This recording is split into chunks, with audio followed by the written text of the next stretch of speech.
आज ही के दिन 9 अक्टूबर 2006 को मान्यवर कांशीराम साहब का परिनिर्वाण हो चुका। रात्रि को 12:30 बजे बाद में उनका परिनिर्वाण हुआ। तो मैंने खुद स्वयं उनकी अंतिम संस्कार के कार्यक्रम में शामिल हुआ और शामिल होने के बाद में मैंने जो वहाँ देखा उस पर मैंने आज जो चर्चा करने जा रहा हूँ वो उसी दिन की घटना की चर्चा है, जो कि मैंने अपने द्वारा लिखित मान्यवर कांशीराम साहब जीवन एवं मिशन पुस्तक में भी ये एक अध्याय के रूप में लिखा गया है। तो उनको दो शब्दों के मैं समेटना चाहूँगा कि अंतिम विदाई कांशीराम की सुनाऊँ आँखों देखा हाल, आँखों आंसू लोग हजारों रोते हुए हाल बेहाल, लाखों शामिल थे नर नार, महिला दे दी मुखाग्नि, परंपरा टूटी साक्षी संसार, अमर रहे के नारों से आसमान गूंजा आर पार, आया है सो जाएगा सदकर्म जीवन का सार। तो आज ही के दिन बरसात की पहली बूंद फना हो गई, मतलब बरसात की पहली बूंद, जो बरसात की जो पहली बूंद थी वो ज़मीन में फना हो गई, ज़मीन में समा गई। 9 अक्टूबर 2006 को सोमवार के दिन सुबह जल्दी ही कांशीराम साहब के साथी रहे फुलेरा निवासी हनुमान मेहरड़ा का फ़ोन आया कि हमारे मसीहा दुनिया छोड़ के चले गए। मैं पूछता उससे पहले ही मेहरड़ा जी ने कहा कि कांशीराम साहब ने दुनिया से रजा ले ली है। उन्होंने बताया कि देर रात्रि 12:30 बजे कांशीराम साहब का परिनिर्वाण हो गया। मैं उनकी बात सुनकर सन्न रह गया। एक बार तो ऐसे लगा मानो मेरे किसी परिचित या परिजन से भी बढ़कर कोई जिनकी मृत्यु का समाचार मिला हो। मैंने तुरंत ही मेरे मित्रों को फ़ोन पर सूचना दी तथा घरवालों को बिना बताए ही दिल्ली के लिए रवाना हो गया। रास्ते में पता चला कि मेरे साथी गिरधारी मौर्य, खरखड़ा, रोहितास, कुलदीप, कैलाश, खाड़िया, बैराट भी अपने साथियों के साथ दिल्ली के लिए रवाना हो चुके थे। हम सुबह 11:30 बजे गुरुद्वारा रकाबगंज रोड दिल्ली पहुँचे। वहाँ हजारों की भीड़ थी, लेकिन भारी पुलिस बल का जाब्ता था, क्योंकि उनके दर्शनों के लिए देश के ख्यातनाम लोग श्रद्धांजलि देने के लिए पहुँचे थे। जहाँ पहुँचे थे हर व्यक्ति चाहता था कि उनके मसीहा का अंतिम बार दर्शन किया जाए। अंदर परिसर में करुणामयी धुनों में संगीत बजता हुआ सुनाई दे रहा था। वहाँ APJ अब्दुल कलाम, पूर्व राष्ट्रपति, प्रधानमंत्री मनमोहन सिंह, रकाबगंज केंद्रीय कार्यालय बसपा के पुष्प चक्र लेकर अर्पित किए। वहाँ सोनिया गांधी, राष्ट्रीय अध्यक्ष कांग्रेस की भी पहुंची, वो अपने पुत्र राहुल गांधी के साथ पहुंची। वहाँ रामविलास पासवान थे, लालू प्रसाद यादव थे, पूर्व मुख्यमंत्री बिहार लाल कृष्ण आडवाणी विपक्ष के नेता थे। केंद्र में शरद पवार थे, सोमनाथ चटर्जी थे लोकसभा अध्यक्ष, और IK गुजराल पूर्व प्रधानमंत्री थे। शरद पवार पूर्व मुख्यमंत्री, भैरव सिंह शेखावत पूर्व उपराष्ट्रपति भी थे, सुषमा स्वराज पूर्व केंद्रीय मंत्री थी, अजीत सिंह पूर्व केंद्रीय मंत्री, प्रकाश करात कम्युनिस्ट नेता थे, मुख्तार अब्बास नकवी, मदन लाल खुराना और साहिब सिंह वर्मा दोनों पूर्व मुख्यमंत्री भी थे। पार्टी मुख्यालय के बाहर कुछ ही समय में हजारों की भीड़ इकट्ठी हो गई।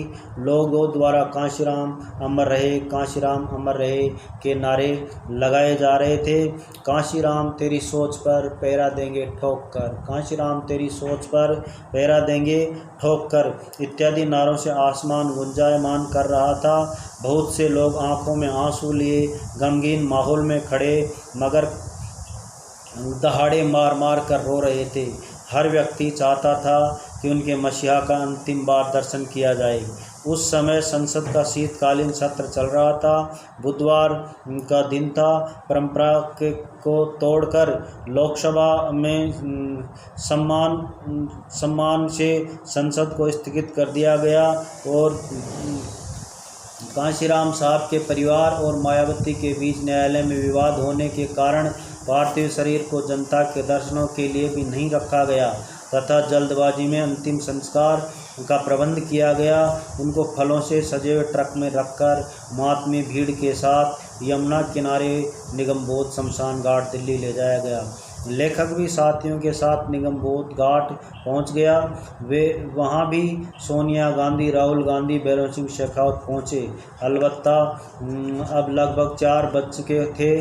मंच सजा रखा था। माइक पे बार बार बोला जा रहा था, अब कौन कौन श्रद्धांजलि देने वीआईपी लोग आए हुए हैं तथा बुद्धं शरणं गच्छामि, धम्मं शरणं गच्छामि, संघं शरणं गच्छामि की आवाज़ सुनाई दे रही थी। अंतिम संस्कार स्थान के नज़दीक केवल बौद्ध भिक्षु, मायावती, कांशीराम के परिवार के कुछ लोग ही खड़े थे। शमशान घाट के चारों तरफ लाखों लोग एकटक आंखों से देख रहे थे। जो निम्न नारे जोर जोर से लगाए जा रहे थे, बाबा साहब का दूसरा नाम कांशीराम, कांशीराम, बाबा साहब का दूसरा नाम कांशीराम, कांशीराम तेरी नेक कमाई तूने सूती कौम जगाई, कांशीराम तेरी सोच पर पहरा देंगे ठोक कर। अब उसे शीशे के बॉक्स से पंचशील के झंडे में लपेटे हुए पार्थिव शरीर को चंदन की लकड़ियों पर रखा गया। लेखक ने जीवन में पहली बार किसी मसीहा का अंतिम संस्कार देखा तो चिता से कुछ दूरी पर तिलकधारी ब्राह्मण भी खड़े थे, लेकिन वे सिर्फ खड़े ही थे, क्रियाक्रम में हिस्सा नहीं लिया गया।